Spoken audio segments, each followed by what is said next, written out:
ISO मानांकित कोल्हापूर जिल्ह्यातील पहिली निवासी शाळा DC नरके विद्यानिकेतन कुडीत्रे आता डे बोर्डिंग बस सेवेसह मराठी आणि सेमी इंग्रजी माध्यमासाठी कोल्हापूरमधील पहिली डिजिटल शाळा. इंग्रजी भाषेवर प्रभुत्व, लायब्ररी मॉडेल, ऑनलाईन शिक्षण, सकस आणि पौष्टिक आहार तसेच विशेष आरोग्य सुविधेसह 14 खेळांचा समावेश. शैक्षणिक गुणवत्तेबरोबरच क्रीडा आणि तंत्रज्ञानामध्ये अग्रेसर DC नरके विद्यानिकेतन मध्ये इयत्ता 5वी ते 8वी डे बोर्डिंग सह प्रवेश सुरू. सोबतच ज्युनियर आणि सिनियर कॉलेजची सुविधा उपलब्ध. संपर्क 0231 2444 261. कागल इथल्या शिवनेरी कॉलनीत राहणाऱ्या रफिक सय्यद यांच्या बंद घराचं कुलूप तोडून सोन्या चांदीचे दागिने चोरीला गेल्याची घटना 14 एप्रिलला घडली होती. या प्रकरणी सय्यद यांच्या फिर्यादीवरून कागल पोलीस ठाण्यात अज्ञाताविरोधात गुन्हा दाखल करण्यात आला होता.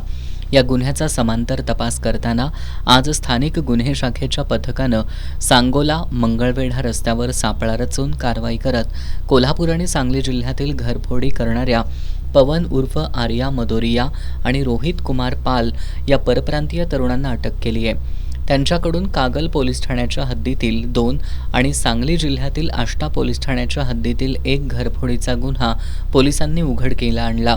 त्यांच्याकडून चोरीचे दागिने, गुन्ह्यात वापरलेली हत्यारे आणि वाहनं असा सुमारे 32,44,000 रुपयांचा मुद्देमाल जप्त केलाय.